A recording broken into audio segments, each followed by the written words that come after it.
Qurbaniyetning namoz kunida tug'ilgan. Shunga ismini Qurbongul deb qo'ygan. Eng yo'riq turayotgani momang shu.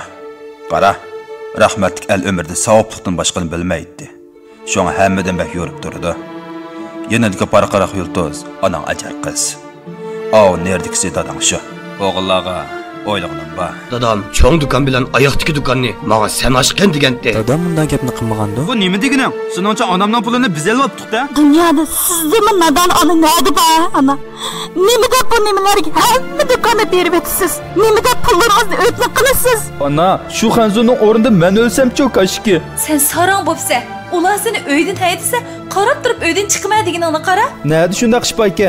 Necha yildan nim deb eg'iz ochmaysiz menga? Men onam yolg'iz qoldi, beqib olay deb aslasimning hammasini mushuk seppadim. Ko'zingizmi ko'rdi? 50 ming yendiga oz pul emas. Men ya tomtashmayman yoki bankashmayman. Qani kim meni bu oydan chiqdi yalaydi ekan? Men bir ko'ray. Men hech nega chiqmayman deb qo'yay. U uy degan sening uying ana. Sizlar bahyo dotxutni kelolmaysiz xon. Əlir sizlarga qoldirgan bo'lsa-mu, ching siqib yatsala bo'lmasmidi? Qarab turib, hamma do'konni o'zlaricha qonunga masal qilmay, o'g'illarga ayirib berdilar. Mana hamda o'ylargim igi qilg'il turiblar. Qarab tursizlar, o'lmasam ko'raman. Endi siz ona emas, bola bo'lib obro'ysiz, xorliqda o'talar. Sizga az ko'rdingiz, oldingiz degansizmi? Qara, ular maxsus orliq saqlab, o'zlarining o'ttirisiga 2 yulduz soqidek o'rinni bizga qoldirib qo'yibdi ana. Bizmi ularning yeniga ketamiz. Rohimiz yulduz bo'lib, avlodlarimizga qarab turadi. Qudratgan Alloh bolalarimning ko'ngliga insof, diyonat ato qilg'in. Ularni ishkili dunyoda aziz qilg'in. Men ulardan 1000 martaba rozi.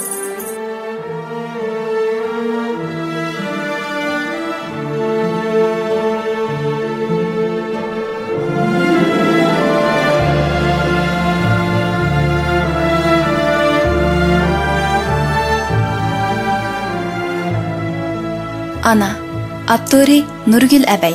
Asosli rollarda Sarvinoz, Salobet, Chiman, Javlonbek. Qo'shimcha rollarda Lutfiyar, Yultuzum, Alqara, Shahizat. Bu asar Nurgul Abayning 18-chi qatimliq Xantara adabiyoti mukofotiga erishgan shu nomli asariga asosan Kuch klubi ovozli asar ishlash korpusida unga elib tayyorlandi. Asar huquqiy Nurgul Abay va Kuch klubi ovozli asar ishlash korpusiga tava. Amgigimizga hurmat qiling. Ko'chirib tarqatsangiz manbasini eslatishni unutmang.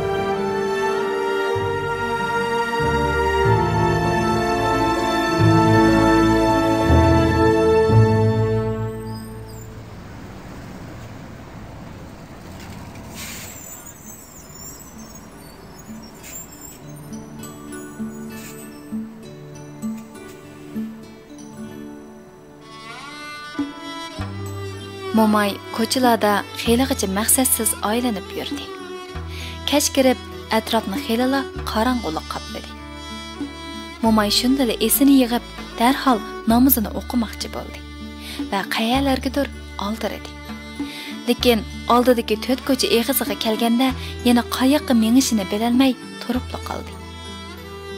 Ko'chaning o'dil tarafida cho'ng qizining uyi, oyog'ida cho'ng o'g'lining uyi bor edi. Sol tarafdagi ko'chada 3-o'g'lining uyi. Avu binoda kichik qizining uyi ko'rinib turadi. Uning bayila cheksiz dard hasrat ichida puchilinib yenib chiqqani o'zining. To'g'risini aytganda 2-o'g'lining uyi edi. U bu uyga endi hargizmo qaytib kirmaydi. Momay uchun hayotlikda yana ko'ngli tatib usibli kiralaydigan, qo'rqmay baralaydigan hech qanday yerimi qolmagandek qiladi. Momayni ixtiyorsiz titrak bosdi. Kech kuzning ochiq shamoli uning ojizlab ketgan kuchsiz teniga zahardek sanchilatdi.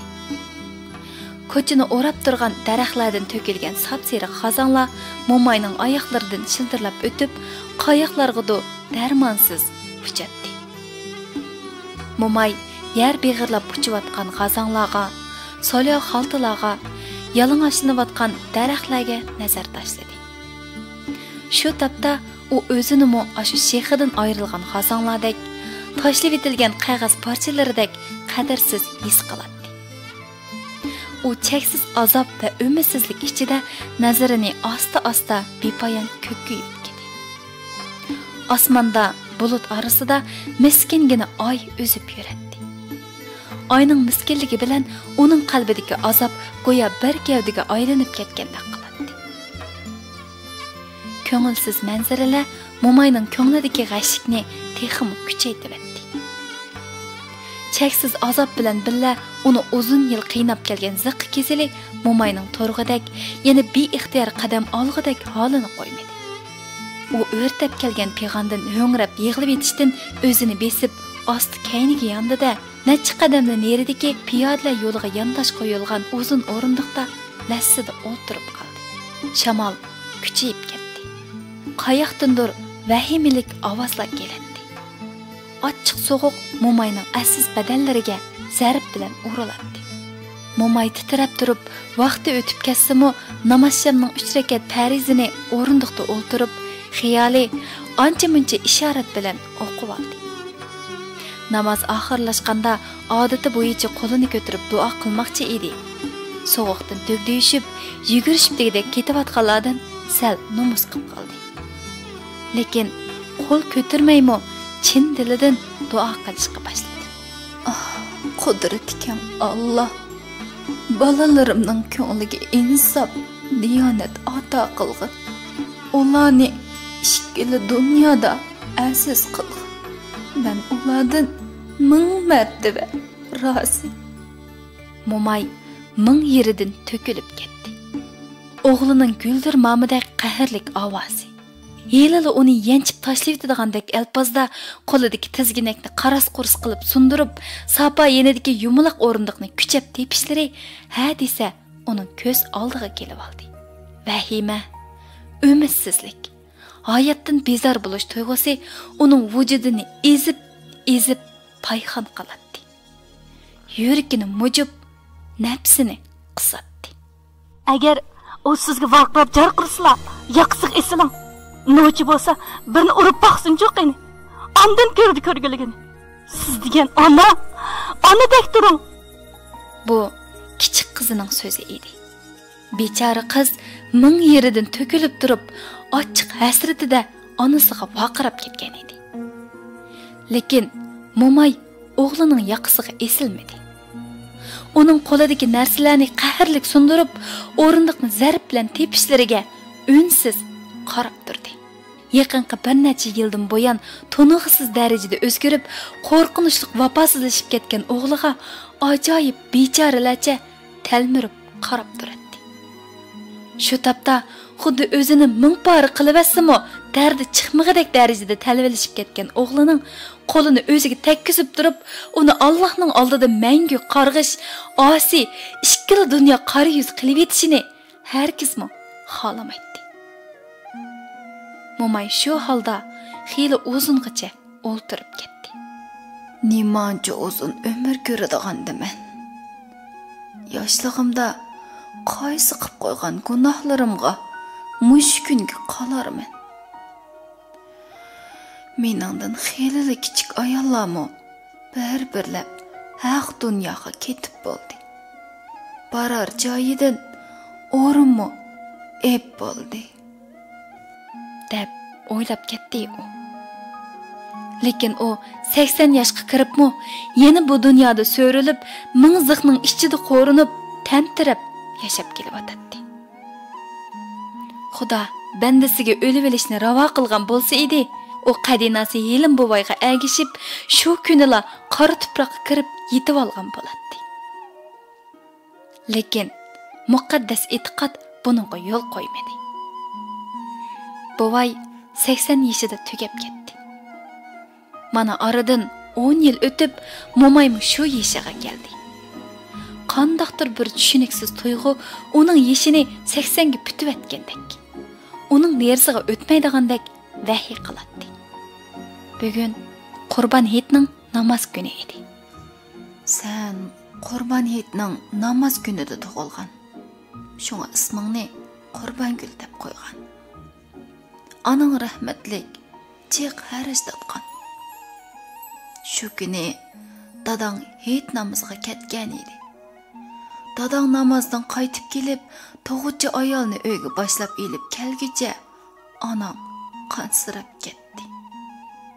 Sog' salomat tug'ilganligingni ko'rib, onang rahmatlik xushallikdan yig'lab ketgan edi. Seni ko'tirib emitmoqchi bo'lgan edi, lekin qo'llari qaytib bo'pti ekan rahmatlik.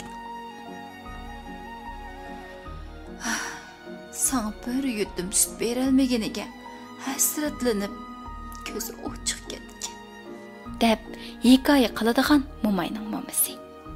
Mo'mayning esiga momasining talay-rat aytib bergan onasi haqidagi hikoyalar keldi. Mo'may onasini bilmaydi. Uni momasi beqib cho'ng qilgan edi. O'gaylaydi deb dadasining keyingi xotinining oldiga bir oqshomni bermaydi. Hem özü bir qo'lliq beqib tarbiyalab 16 yoshga kirganda qo'shni mahallaning ko'zi bo'lgan ishchan yigit Helimga topshirgan edi. Mo'mayning o'pkisi o'rildi. Uning ko'z oldiga ko'zlaridan mehribonlik, ichkuyarlik yig'ib turadigan momasi keldi. O'ziga oqargan sochlariga, peshonasidagi yo'l-yo'l qo'riqlarga yoshlik chog'laridek ichkuyarlik bilan qarab ketadigan bo'yi keldi. Qayoqdandir uning uchun yosh to'kayotgandek dadasini ko'rgandek bo'ldi. U ochiq yoshlardan texmi xiralishib ketgan gunsiz ko'zlari bilan qilvi tarafga, cheksiz osmon bo'shligiga tikildi. Yulduzlar jilmayib, go'yo hozirla Mo'mayning beshiga soqib tushadigan-dek turadi. Mo'may cho'ng qizini tug'ib yotganda mahallada to'yuqsiz ig'ir vabo paydo bo'lib, dadasi, momasi Aşu apatda nurg'un qeyri yosh ulug' ushoqning qatori bo'lib ko'z yumdi. Eng yo'riq turayotgani momang shu. Qara, rahmatlik al umrda savoblikdan boshqani bilmaydi. Shunga hammadan bak yo'rib turdi. Yanadagi parqaraq yulduz, onang ajar qiz. Nerdikisi dadang shu. Qara, ular maxsus orliq saqlab, o'zlarining o'ttirisiga 2 yulduz soqidek o'rinni bizga qoldirib qo'yibdi ana. Bizmi ularning yeniga ketamiz. Rohimiz yulduz bo'lib, avlodlarimizga qarab turadi. Bovay shundoq deb mo'mining ko'nglini yasaydigan. Bovayning deyishicha, osmondagi har bir yulduz o'lib ketgan bir odamning ruhi ekan. Hayot vaqtlarida Allohga yaqin turgan ixlosmanlarning yulduzi yo'g'on ham poqiroq bo'ladi ekan. Allohga put etib, e'tiqodi suslagan kufrlarning bo'lsa, to'limi xira, tutuq, kichik bo'ladi ekan. Mo'may shuningdan beri bovay ko'rsatgan qilvi tarafdagi 3 tal yo'riq yulduzni esida mahkam saqlab oldi. Xuddi momasining, onasi ham dadasining ruhi uningga hamon qarab turgandek, uning yaxshi yomon ishlarini ko'rib turayotgandek, xushalligiga jo'r bo'lib, xafaligiga yosh to'kayotgandek hissiyotga cho'miladi. Mo'mayning shu yeshigacha ko'rmagan kuni, tartmagan jafosi qolmadi. Nurg'un dahiylar, podshohlar yurt so'radi. Shu podshohlar so'rgan elni, davrni, davolg'usham osoyishlikni, och zerinlikni, haq nohaqni hammani ko'rdi. Uning uchun har qanday qiyin mushkulot, qahatchilik, vabo hammasi o'tkinchi shamol edi. O'tib ketmaydigan, iziga tushmaydigan hech qanday mavjudot bo'lmaydi. Lekin shu yeshiga kelganda ko'rayotgan bu g'iriblikning qachon, qayerda o'tib ketadiganligini anqira olmaydi. Bovay tugab ketganda Mo'mayga bozorning eng avvat yeridan bog'varalliq qo'ylar, ishga taloga qarab ichilib, cho'ng kichikligi zinnatlashimi o'xshash 10 ig'izliq do'kon uy qoldi. Do'konlarning oylik ijorasila 5000 yuandan eshib ketadi. Bovay bilan Mo'mayning bu dunyolikda topgan targinining hammasi mushular edi. Keyingi kunlarda Mo'mayning yog'liqiga tukkanlarini Bovay do'konni zinnatlash uchun pok-pokiza ishlatibdi. Qirg'anda buncha jiq pulni xajlab, nima qilamiz? deb ko'tildiganti Mo'may, quruq tilinib qolgan to'kishlariga ochiq bo'lib. Ey nadan xotin, biz ko'rgan kun ozmi? Balalar biz ko'rganda ko'rmisin, biz tatgan jafolarni qolmasin. O'g'il navlarimiz bor xiliba, ularning keyingi taqdirini faqat Alloh biladi. Kunlarning birida balalarning beshiga kun kelganda, dadam bu do'konni sep qo'yibdi ekan deb bir hunarni qilsimi yoki ijorasini olib qashlasimi chirig'imiz yuraydi qara. O'zlarimga g'ayrib miskin bo'lib yurmaydi albatta. Shunday emasmi? Bovayning degini haq edi. Ularning 5 o'g'li, 2 qizi bor edi. O'g'illarning ro'zg'ori har holda o'ziga tushliq edi. Voy dada, voy ona bo'lib ularni cho'glab ketolmaydi. Bovay hayot vaqtida 2 qizining mirosini ayirib berdi.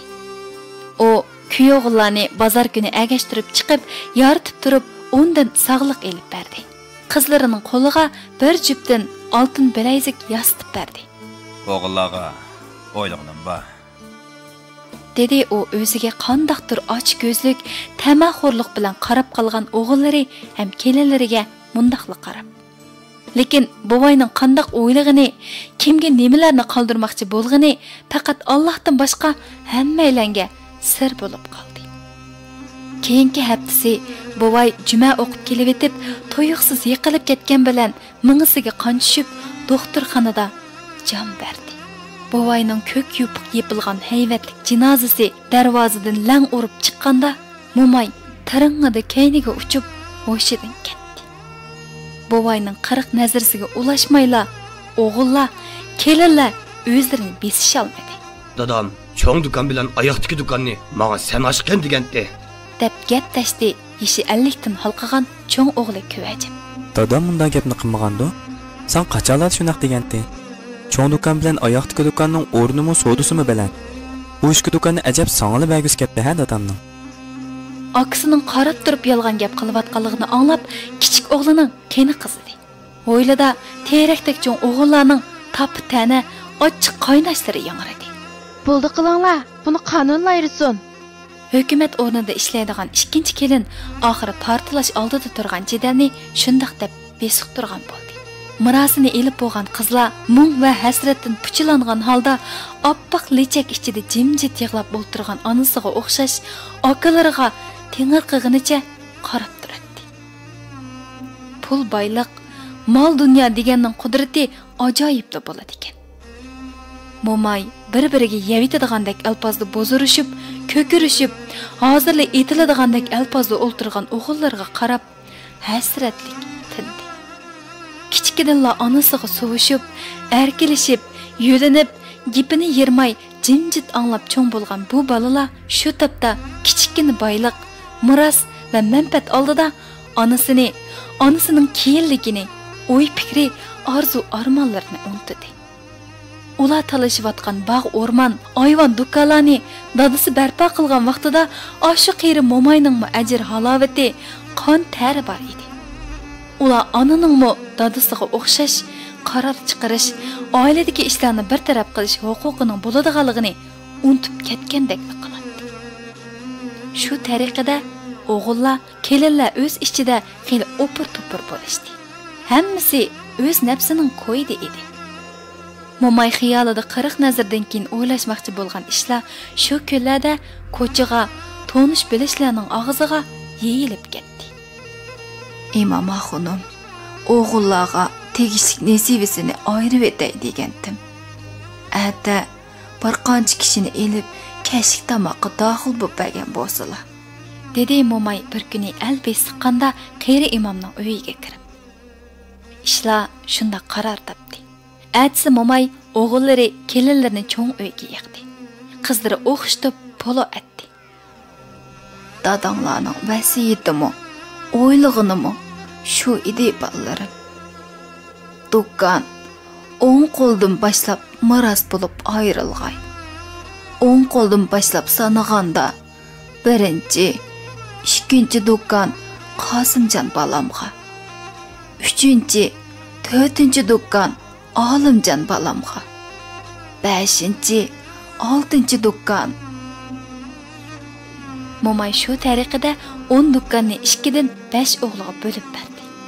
O'g'illar, kelinlar sal gudungshib, yuzlari qizishgandek, chiroylari o'ngandek bo'lishib, yana birlari xo'shal jilmaygandek bo'ldi. El jamoatdan o'zlariga maqtaq qadilib turgan qeri imom hojimdan tap tortdimi, nimalar degan bilan hech kimdan boshqacha fikr talablar o'tirg'a chiqmadi. Ana, sizgacha do'konning hamma aqllarini bo'lib bersangiz, sizga nima qoldi? Siz nima xashlab, nima yeysiz? ko'ngli bir ishlarni to'ygan kichik qizi shundoq deb qoldi. Aliya rost deydi. Anam nima yeb, nima ichdi? Cho'ng qizimi hüppida esilib, singlisining gapini quvvatladi. Orani daqiqalik sukut bosdi. Imommi, kirgan guvohchilarmi, qizlarmi, mo'maymi o'dilda hayvat bilan qator o'ltirishgan o'g'illarga bir xil iltijo bilan talmirib qaradi. Onam o'ziga qoldirgan ziminni sarang'i bersim 100 ming yanga oladi. Endi kelib hech kim uydagi dadamdan qolgan naq pulni ayirayman demadi-ku. Dedi kichik o'g'li yengiltaklik bilan so'z qistirib. Aka, nima deyapsan? Apamda nadim pul bo'lsin. Hammamiz bilamiz-ku. Dadam bor yo'q pulning hammani do'kon o'xshasin natlab beraman deb qajab tugatmadimi? Tova. Cho'ka, sen bir gap qila. Kichik qizi chiday olmay o'rnidan turib ketdi. Aliyaning degan gapi rost. Dadam hamma pulni ishlatdim deb o'z og'zi bilan degan. Osim, sen bog'u ha? To'rtinchi o'g'li shundoq dedi, pulning ishi shuning bilan tugagan bo'ldi. Sizlarning xiyolinglarcha, onam dadamda qolgan uyni xajlab yasa bo'ldi ekan-a? Onam jinini jon etman debsa, makkasiz qoldi ekan-a? Dedi cho'ng qizi dimig'ini qiqib. Unda qilishga bo'lamdigan. Bu uy degan cho'ng uy. Dadamning barkiti. Ruhi bor uy bu. Setib qashlab deganmi gapmi? Cho'ng o'g'li ovozini qasddan ullik chiqarib, hammaning zuvonini aytdi. Mana, biz degan 5 o'g'il. Qarab turib onamni xassiz qo'yarmizmi? Shundaqmi ukunlarim? U inilarga takshi qarab chiqdi. Shundaq. Deb boshlang'ishdi qolganlar. Cho'ng ish qaror tepib, yeziq shaklidagi kelishim putilib, mo'maymo, o'g'illarmo, qizlarmo qo'l qo'yishdi. Mo'mayga bovay bilan tang barpo qilgan bog'varalliq ho'ylalar cho'ng uy bo'lib qoldi. Buning bilan mo'mayning dilimi sal orom tepib, tinchlanib qoldi. Bayi o'g'illarining o'tirayotgan uy naq pullardan eg'iz echib ketishi mo'mayning yuragini allamlik mujigan edi. Shu topda tegishlik nesivisiga ega bo'lib, "Xo'sh ana" deb chiqib ketayotgan o'g'illari kelinlarini ustib etib, mo'may bu muzdek so'g'uq, ochiq gaplarni unutib ketdi. Bovay ketib 3 yildan keyin mo'mayning uy voqilari o'g'illarga tava bo'lib ketgan do'kon rastilarning o'rniga yangi hukumat binosi selinadigan bo'lib, plan ichiga kirgizildi. Hukumat tarafdan ko'p kelishtirishi bilan har bir do'kon uchun o'g'illarga 100 kvadratlik bino uy berildigan. Mo'mayning qo'ru joyi uchun 80 kvadratlik bino uy berildigan va 20 ming yuan naqd pul yordam qilinadigan bo'lib kelishdi. Ikki taraflar kelishimga qo'l qo'yib, atsila Bovay mo'mayning yerim asr yig'ib tugib salgan do'konlari, uy voqilari, bog' varan, o'yla oromlari, hayvatlik ittirish, cheqish mashinalari tarafidan yerim soatga qolmayli cheqilib, haftaga qolmayli tuzlanib, qo'linib, yangi qurilish uchun ul qo'linib bo'ldi. Shu yili kuzda bu yerda qad ko'targan hayvatlik 8 qavatli hukumat binosi Bovayni, mo'mayni aslatadigan hech qanday narsaning izini qo'ymadi. O'g'illar, kelinlar bino uyning rohitini ko'rdi. Mo'maymo qapasda kichik uyga ko'chib kirdi.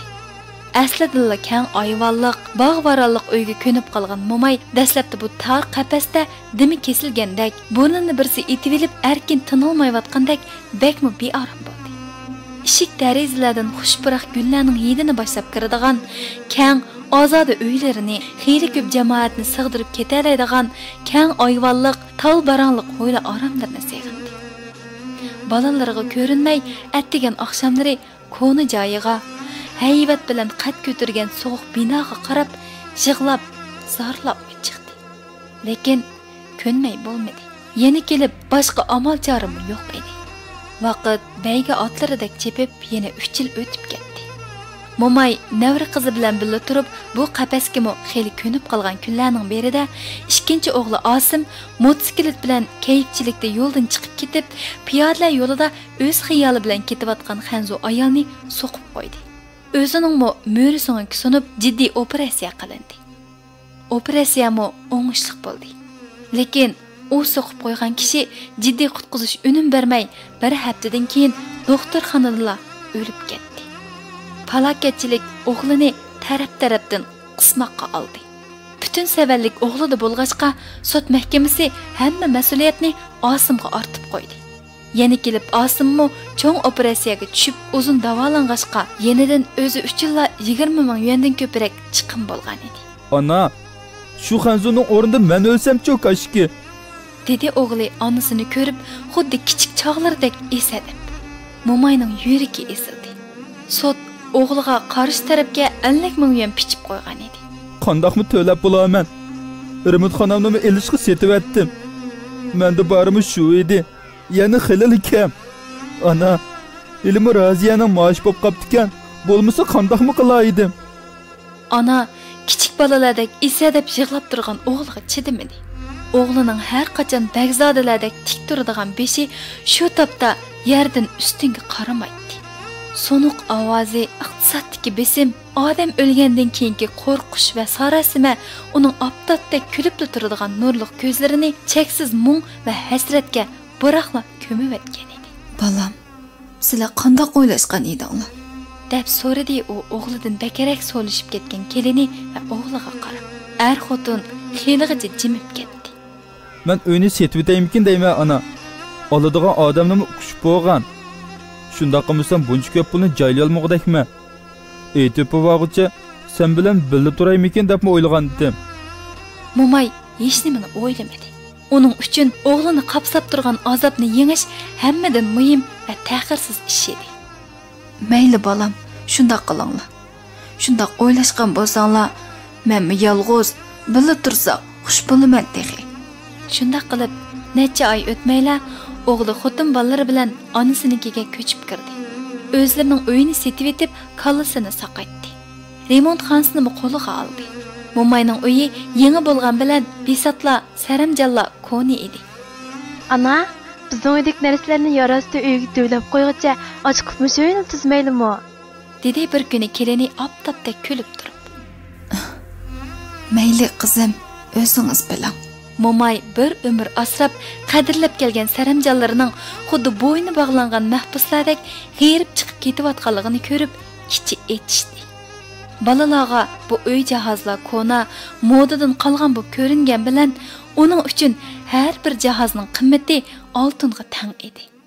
Har bir jihozda buvay bilan, har bir o'g'il qiz bilan munosabatlik bir hikoya bor edi. Lekin hamma narsaning yangisiga, modasiga intiladigan kelinining o'g'lining ko'nglini yerda qo'yg'isi kelmadi. Momayning roziligi bilan koni saramjalla yer osti uyga do'linib, o'rniga yangi esil bezaklar tizildi. Hatto ba'zilarini bozordan atoydan setib oldi. Momayning bir eg'izlik kichik hujra uyimi alayda saramjallashtirilib, xos hujra bo'lib qoldi. Momay nimishqidir birdinli o'zgarib, yasadaqlashib qolgan, notunush esil jihozlarga to'lgan uyidan yatsirab qoldi. To'yuqsizli o'zgarib, to'nug'siz bo'lib ketgan cho'ng uyga qarab, kichik qizining ko'ngli nimalarnidir to'ygandek onasiga qattiq tegdi. Mushunda qilib seni asta-asta siqib chiqarmasli bo'ladi-ku bular. O'zimnikin tutayli pulni buzmanglar, sizlarni ittigroq uy tepinglar, men azodi qo'yinglar desang bo'lmasmidi ana? Qiyirgan aqlan gallashib qapti sening. Qizining bu gaplari aslida mu yatsirab, nimalardandir ayrilib qolgandek to'yg'uga kelib qolgan Momayga xiyla ta'sir qildi. Lekin u o'zini-mu, qizini-mu bazlashdan boshqaga yaramaydi.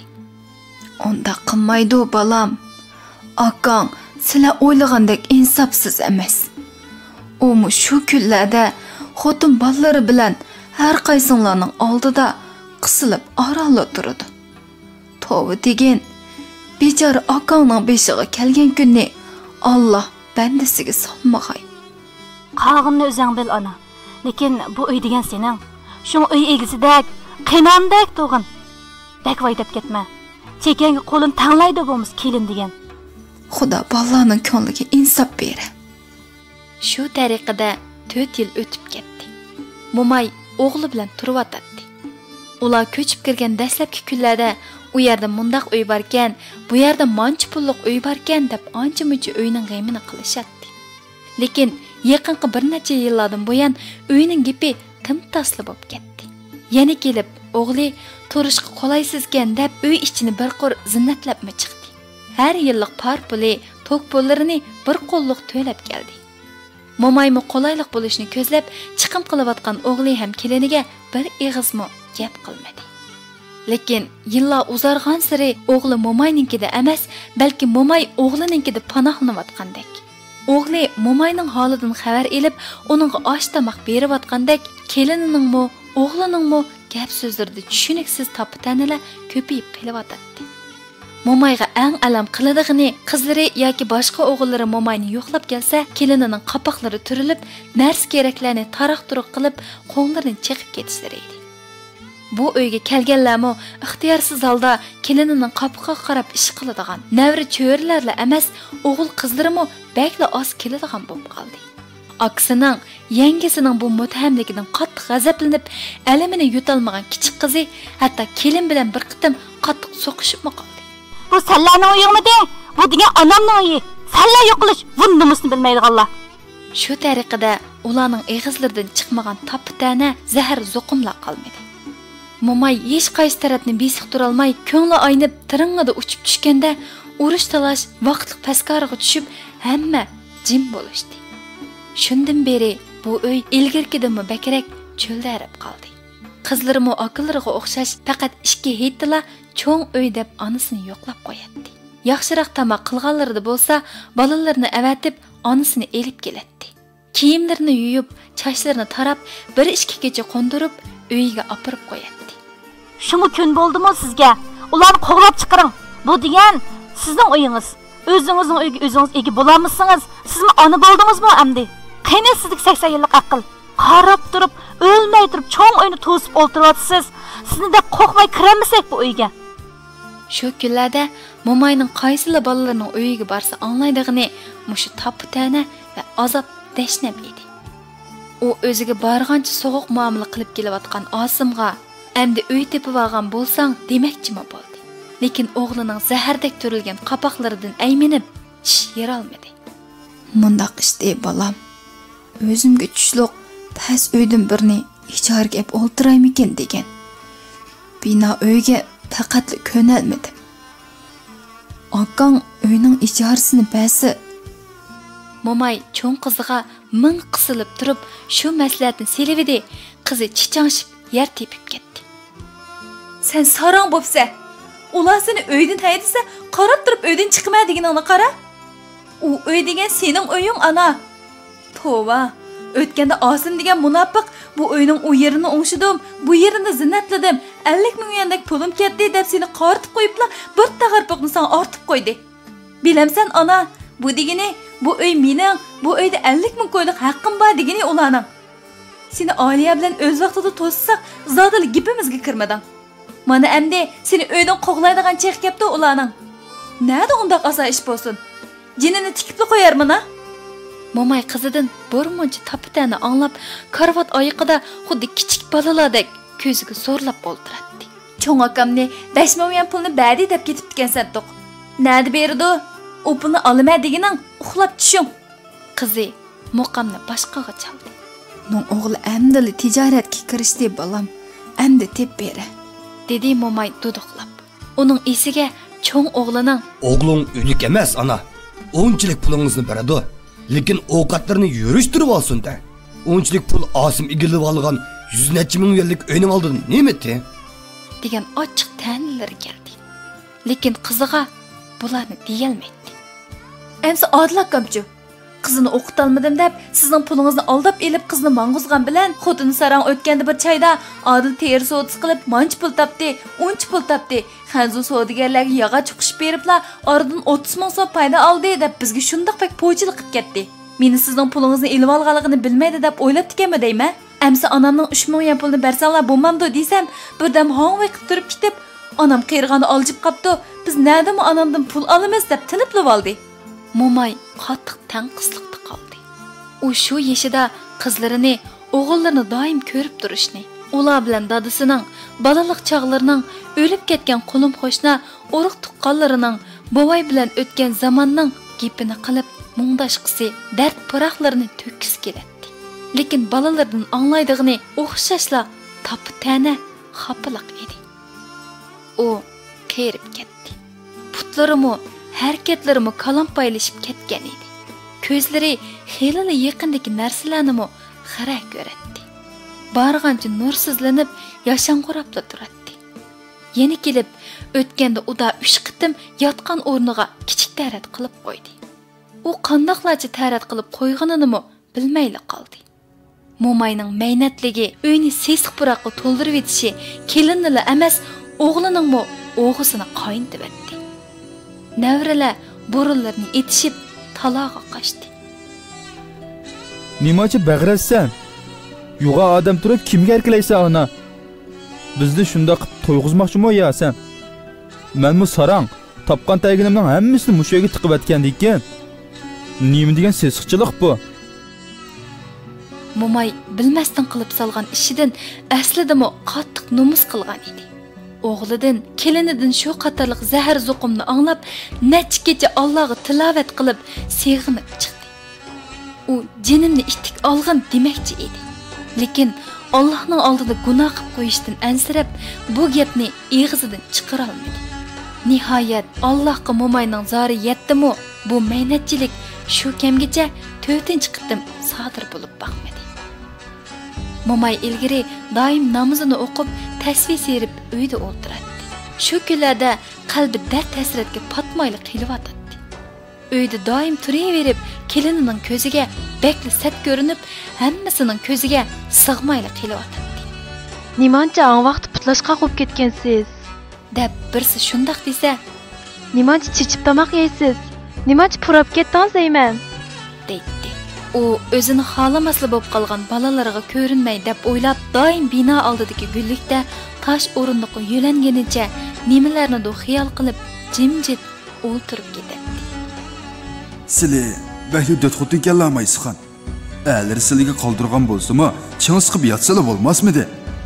Qarab turib, hamma do'konni o'zlaricha qonunga masal qilmay, o'g'illarga ayirib berdilar. Mana endi o'ldirgim iyi qilg'il turiblar. Qarab tursizlar, o'lmasam ko'raman. Endi siz ona emas, bola bo'lib obro'ysiz, xorliqda o'talar. Bovining yaqin ulfatdishi Selim bovay uningga qaynab shundoq degan edi. U bovaymo oldingi yili tugab ketdi. Momayning shu holdagi g'erib miskin turqini ko'rish nasib bo'lmadi. Bugun Qurban Hayitning namoz kuni edi. Momayga bu qitimqi Hayit zodili Hayit bo'lmadi. Necha yillardan buyon uyini tatqizib qo'yib, yeshlimiga ega bo'la olmas bo'lib qolsa-mu, lekin yilda 2 qatim keladigan bu Hayitda u o'zining texi hayot ekanligini, o'z uyida bolalarini, navlarini xohlagancha yoyilta oladiganligini isbotlamoqchi bo'lgandek, kelinining qapoq turishlariga-mu, o'g'lining ko'tuldoshlariga-mu parvo qilmay, bozordan o'zi bir qo'lliq go'sht, ushaq-tushak ekilib, sangzi qo'ymoq selib, bolalarini cho'risiga yig'atdi. Balalarning oldida eshib-teshib turgan nozu ne'matlarni ko'rganida xuddi balalarga soya bo'lib, ularga yetimlikni his qildirmay, balalarning ko'nglini tindirayotgandek, bovayning ruhini xush qilayotgandek, onalik mas'uliyatini to'liq ado qilayotgandek to'yg'uga keladi. Ham olamcha xushallikqa cho'madi. Lekin bu yilqi Hayit har yilqiga zodila o'xshamay qoldi. Momayning yanchiqi qup-quruq edi. Bovay qoldirib ketgan ta'alluqotni u necha yillardan beri zodila buzib chechib boqmadi. Balalarga o'tni deb iztizsizla yo'qab, quruq tinib qilayotgan to'kishdan ko'nglim tartdi deb bir yo'llik samsimi eltmadi. Lekin shuncha qisib qatlab, ming puksimi bu qitimga yetib kelganda to'kkuch butunlay qo'rqtilib qoldi.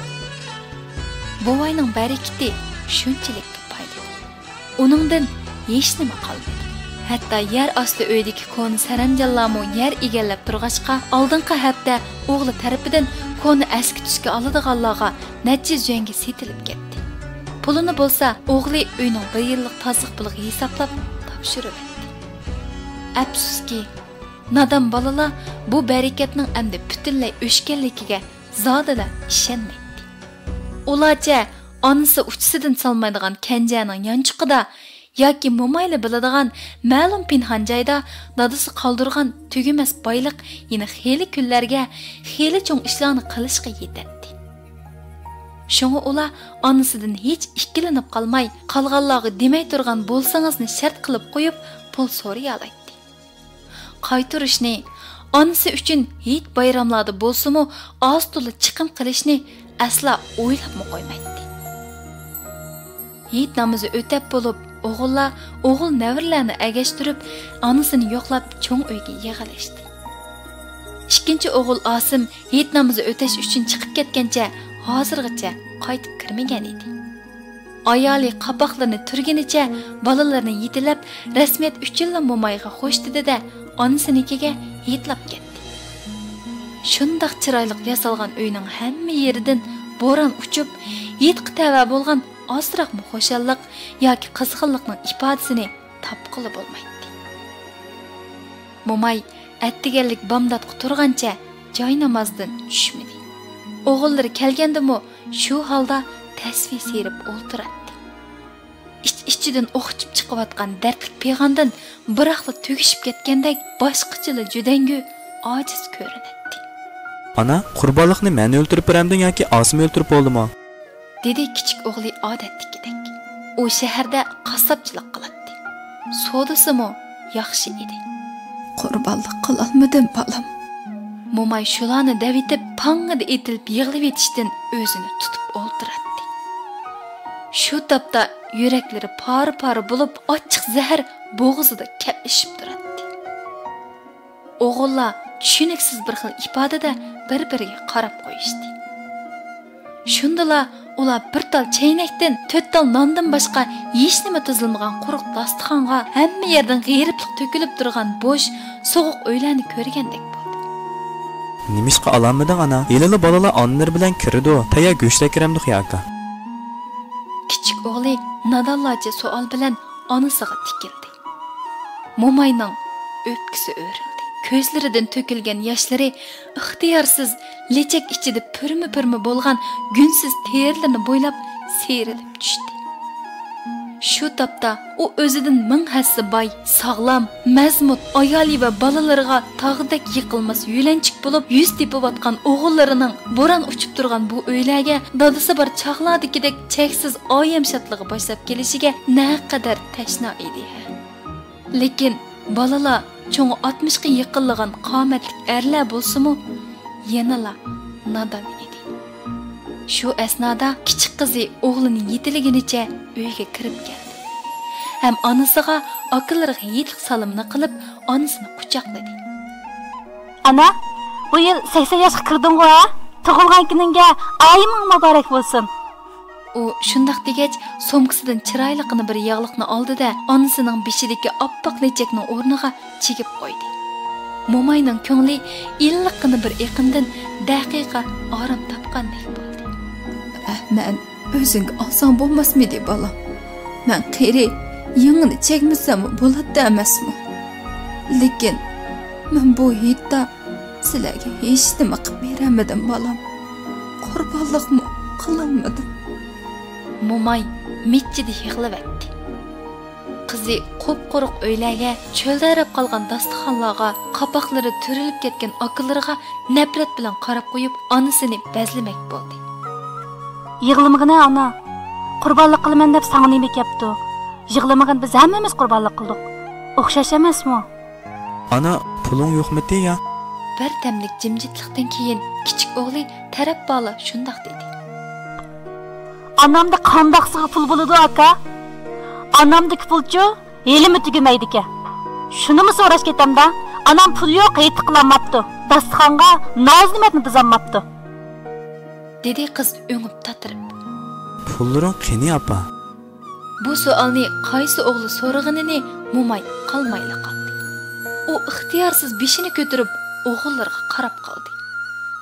Ular tengirqash, hayron qilishdan bekerak jinoyatchini so'roq qilayotgan so'roqchilarga o'xshatdi. Mo'mayning yuragi vashildab etishib ketdi. U o'g'illarga tikilib turib, "Sen manchi pulimni elib olding. Munchilik pulimni qaytarmading. Shu pulni qaytarmay turib, yana xijil bo'lmay, mendan qaysi yuzing bilan hisob elishsan? Menda senlar gumon qilg'idek nada mushundaq ko'p pul bo'lsin?" deb tovlib etkisi keldi. Lekin u yanala o'zini besib oldi. Hech nima demadi. Yana nima deb javob berishni bilmadi. Anamning pullarining nima ketganligini sizlar bekrak bilasizlar? dedi qizi akillarga takshi qarab masxara bilan. Bu nima degani? Seningcha onamning pulini biz elib oldik-da. Cho'ng aksi o'rnidan turib ketdi. Meni bilmaydi deyşemsa, sen oğlunga etbergen 5 milyon pul qancha bo'ldi? Qaytirdingmi? Seningchi qizini maktabga mangdirib olay deb olgan 3 milyon pulchi. Qizingning o'qishim tugigil turdi. Qani shu pul? Sen mashina olaman deb opamda olgan pulning sonini meni bilmaydi deyman. Balalar Momayning ko'zi ichida urushib, bir-biriga izo ahanat qilishib, olamni ma'lum qildi. Momayning ularni to'sig'idekmi holi qolmagan edi. Yuragi laxta-laxta qon zardab ichida ojiz po'lanlaydi. U asta o'rnidan turib, xos hujrasiga kirib ketdi-da, joyinimizga yukindi. Avu Asim degan layg'azal 150 ming ko'yliq uyni o'ngchi egallab olgan ekan. Bir qitim et qilib qo'ysin, nima bo'ladi? Shumi o'g'il bola bo'ldim. U xotinning ishtiniki ekan. Qarab turib o'zining uyini nalga guyga tatqizib qo'ygan ekan. Mushi onamg'im az. Tova. Dadamni o'lib ketdi desam, asli onamni o'lib qopti ekan. O'ziga shunda puxta bo'lib, balalarni soning kuyjisda qon ostiga ilib, atrofida yig'ib yuradigan neni onalarmi bor ekan? Bu bizning onamiz qanday qanadi? Set.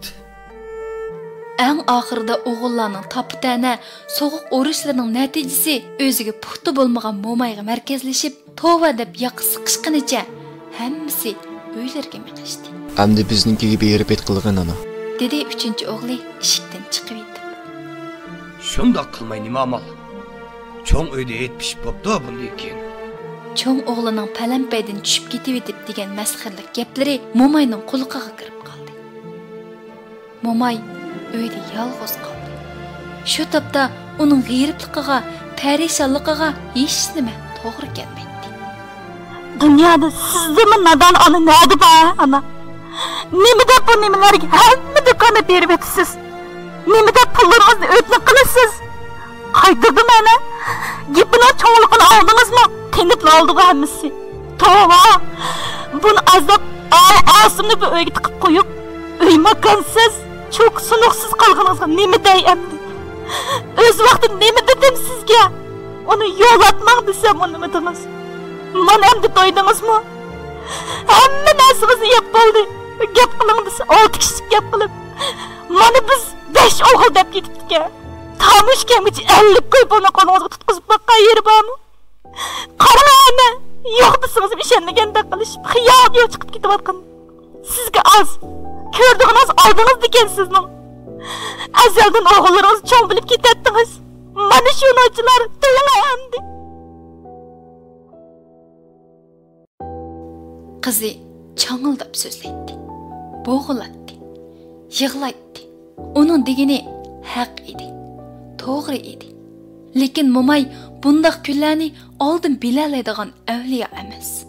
U o'zi bir qo'lliq tarbiyalagan balalarning shu darajada rahimsiz, qora ko'ngil bo'lib ketadiganini asla o'ylab boqmagan edi. Elimi shundaq edi. Balalarni nodonlik qilyotidi, bular kichik aqlini qo'liga ola olmayotidi debla o'ziga tasalli qilib turadi. Shu topda ona qizidan oyiqi chiqmas top ta'nilarni emas, chiroyliqini ikki eg'iz tasallini, yurakni salqinlatadigan, tinchlantiradigan chiroyli so'zlarni kutadi. Qizi oxiri top ta'nidan ochiq vaqirash, qoqshashdan to'xtadi. Qisirib ketgan ko'zlarini yumdi. Biznikiga ketayli ana. Biznikiga let qilayli, dedi u onasining qo'rayda qatgan o'riq qo'llaridan tutib. U shu qaynashida ichidagi ochiqini onasiga chiqarib oldi. Lekin nodon qiz onasining yuragidagi 80 yillik azob, hasrat, nadomatning yurak bag'riga toshdek chingdilib ketganligini, yana chingdig'idek bo'shliqning zodili qolmaganligini, ona qalbining, vujudining butunlay kordan chiqqanligini nerdimi bilsin? Ma'qul bolam. Men heliroqda keyningizdan baray. Ochingiz kep qolsa, yo'q bo'p qolmay. Dedi Momay zo'rlab kulimsirmak bo'lib.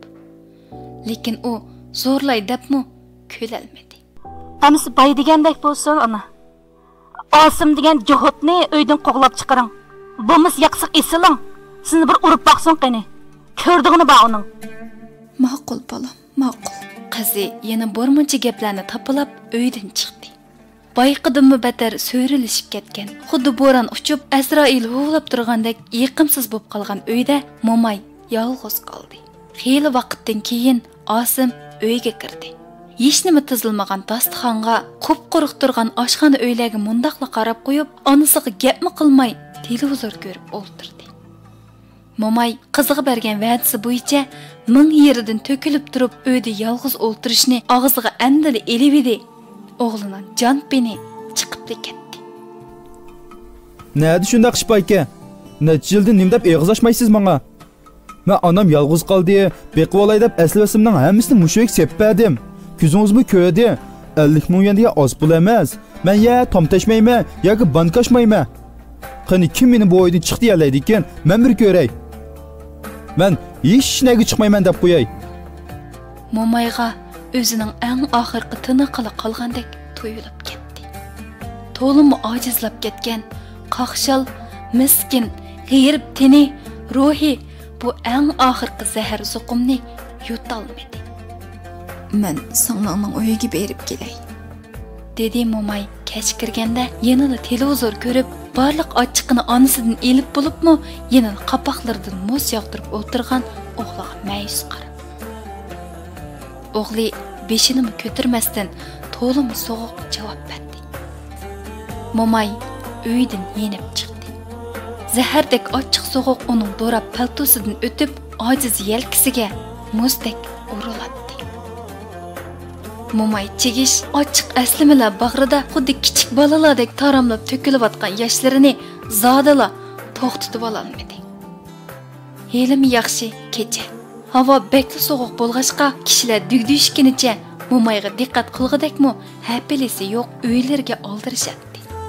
Yana kelib Momayning kichikkina bolalardek qolgan o'ruq kuchsiz teni hech kimning ko'ziga olaydi cheliqibmi ketmaydi. Momay shu holda xeyli uzun o'ltirib ketdi. Bayotindan beri to'ngib ketgan qo'l putlari shu topda ilib qolgandek edi.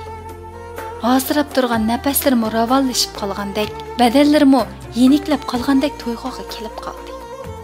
Shamol borgan siri kuchayib ketdi. Momay beshini ko'tarib, qilva tarafdagi o'sha 5 tal yo'riq yulduzni izladi. Lekin osmonda bir talmi yulduz ko'rinmaydi. U yashang'irab turgan nursiz ko'zlarini uvlab, yoshlarni surtatmoqchi bo'ldi.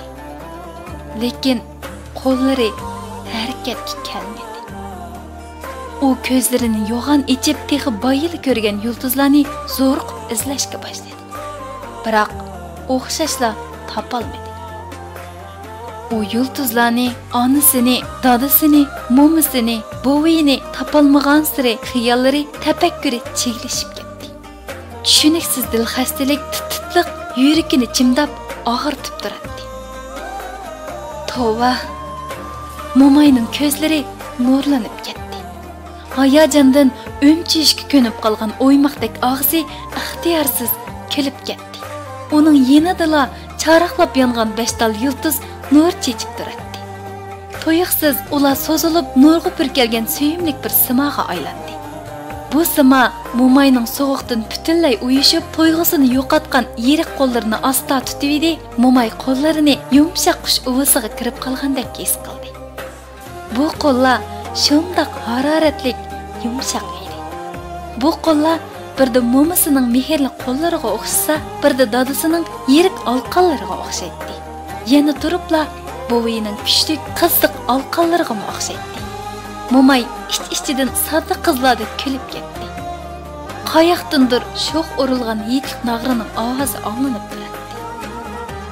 Momay viliqlab kulgancha oldida o'zini yenikkina yetilib ketayotgan suyimlik simoga cheksiz muhabbat bilan agishib ketdi. Ular cheksiz yulduzlar olamiga singib ketib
Qurboniyatning namoz kunida tug'ilgan. Shunga ismingni Qurbongul deb qo'ygan. Av eng yo'riq turayotgani momang shu. Qara, rahmatlik al umrda savoblikdan boshqani bilmaydi. Shunga hammadan bak yo'rib turdi. Yanadagi parqaraq yulduz, onang ajar qiz. Av nerdikisi dadang shu. O'g'illarga o'ylag'anim bor. Dadam cho'ng do'kon bilan oyoqdagi do'konni menga sen ochgan deganda. Dadam bunday gapni qilmagandi. Bu nima deganing? Seningcha onamning pulini biz olibdik-da. Dunyoda sizdimi nadan ona nerede bor ana? Nima deb bu nimalarga hamma do'konni berib etasiz? Nima deb pullaringizni o'tliq qilasiz? Ana, shu Xanzoning o'rnida men o'lsam-chi kashki. Sen sarang bo'psa, ular seni uydan haydasa, qarab turib uydan chiqma deganingni qara. Nada shunda qishpa aka? Necha yildan nim deb eg'iz ochmaysiz menga? Men onam yolg'iz qoldi, beqib olay deb aslasimning hammasini mushuk seppadim. Ko'zingizmi ko'rdi? 50 ming yuan oz pul emas. Men ya tomtashmayman yoki bankashmayman. Qani kim meni bu oydan chiqdi yalaydi ekan? Men bir ko'ray. Men hech nega chiqmayman deb qo'yay. U uy degan sening uying ana. Sizlar bahyo dotxotin kellamaysiz xon. Ələri sizlarga qoldirgan bo'lsa-mu, ching siqib yotsalar bo'lmasmidi? Qarab turib, hamma do'konni o'zlaricha qonunga masal qilmay, o'g'illarga ayirib berdilar. Mana endi o'ylirgim igi qilib turiblar. Qarab tursizlar, o'lmasam ko'raman. Endi siz ona emas, bola bo'lib obro'ysiz, xorliqda o'tala. Sizga az, ko'rdigingiz oldingiz dekansizmi? Qara, ular maxsus orliq saqlab, o'zlarining o'ttirisiga 2 yulduz soqadak o'rnini bizga qoldirib qo'yibdi ana. Bizmi ularning yoniga ketamiz. Rohimiz yulduz bo'lib, avlodlarimizga qarab turadi. Qudratgan Alloh balalarimning ko'ngliga insof, diyonat ato qilg'in. Ularni ishkili dunyoda aziz qilg'in. Men ulardan ming martaba roziman.